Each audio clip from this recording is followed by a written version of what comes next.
Hey everyone, welcome back. Today we're going to take a look at Apple and update our model. I've changed how I've run the DCF slightly versus previous models I've made for Apple. If you've seen any of those previous videos, it's going to be a little bit different. This time around, I've broken out revenue by segment to help get a better picture of how this massive $400 billion revenue number is derived. As always, this model is linked below in the description. Feel free to make a copy and play around with the assumptions and come to your own conclusion on Apple. One of the things to note is the sensitivity table actually does not automatically update in Google Sheets. You would need to download this and open it up in Excel for that to work. Anyways, let's hop over into the file now. So starting with the income statement tab, this tab is largely what's been reported in Apple's 10Ks and 10Qs. The thing I want to draw your attention to on this tab is my estimate for 2024. It's highlighted in yellow. For this estimate, I've leveraged the first 2 quarters of actuals for Apple that they've reported for 2024 and looked at the growth on a year-on-year basis. We can see so far things are not trending well for Apple compared to 2023. Their iPhone sales are down 1%, Mac sales are slightly up 2%, iPad sales are down significantly at 22%, wearables and home down 11%, but services is up 13%. So the full year, I'm having to do some projections from these year-to-date trends. I tend not to make wild predictions unless I truly believe them, so you'll see the same here. For the iPhone, I've held full year revenue flat to 2023 levels. It's currently trending that way, and there aren't any new phones until September, and by that time, the revenue actually won't be booked in this year of Apple's fiscal year. If you're new to looking at Apple, their fiscal year is a little bit weird. October through December is actually their Q1. And that's Q4 for most other companies. The second piece here is Mac. I've grown this number 2% year over year based on year-to-date trends. Nothing exciting or out of the ordinary. iPad is a bit tricky. It's down 22% year-to-date so far, but they launched a new series of iPads in May, so I actually expect this line to reverse this trend and to make up for some of that shortfall through the first half of the year, with overall year-over-year declining about 10%. So cutting the decline in half with some strong sales coming in the back half of the year.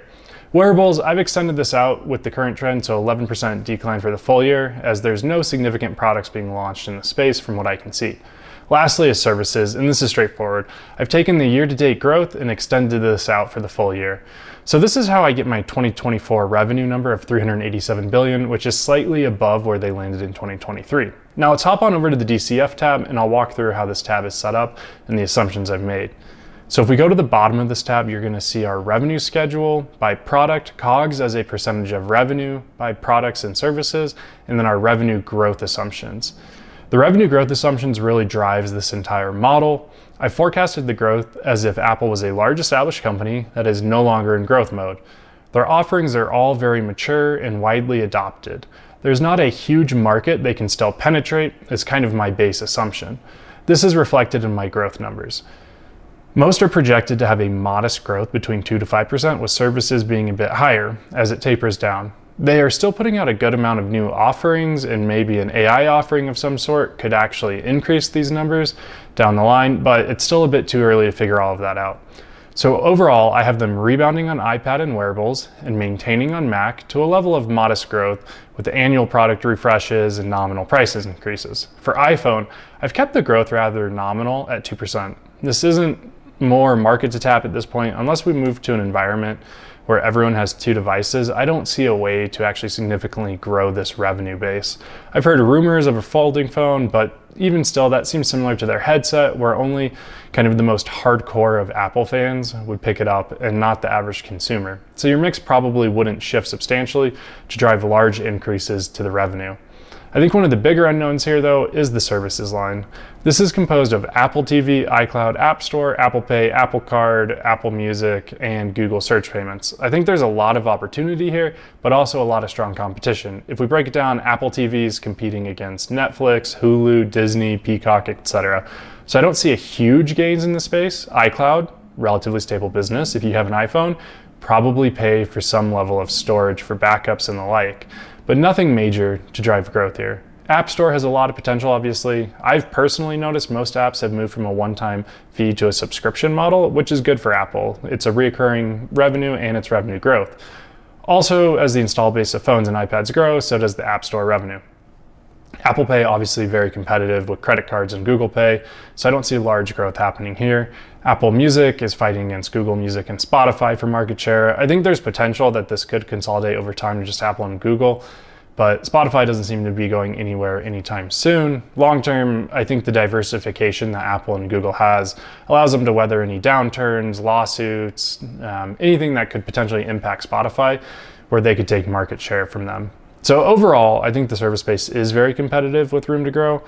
See large growth here though, I believe there has to be an AI offering, something totally new to really move the needle. Whether that's a paid service in partnership with ChatGPT or Google to integrate AI models into the phone, or for Google or ChatGPT to make large annual payments to Apple to have their AI product as the pre-installed version on the phone, similar to how Google currently pays Apple to be the default search engine on the iPhone. So there really is the biggest unknown revenue in my mind. I've decided to keep the revenue though for this just above 10% and then have it slow down to around 4%. I've assumed an annual decrease of about 1% over the next decade, taking us from about 13% growth down to 4%. With this, we see revenue going from $283 billion in 2023 to $560 billion in 2031. One thing to note here though is as the service revenue grows, we do see improvements to margins. You see it go from 56% to 52% as COGS as a percentage of revenue. And this is because service revenues has a significantly better operating margin than the products. So as more revenue is related to services, the better overall margins look.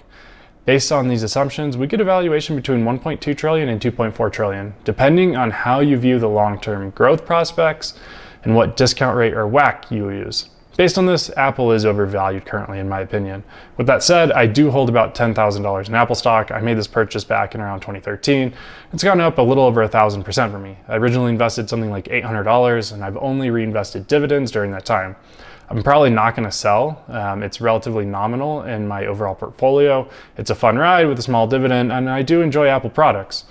If you follow what other investors are doing, you could think now is the time to sell as well. Berkshire recently sold about 20% of their stake in Apple, reducing it from about 50% of their total portfolio down to 40%.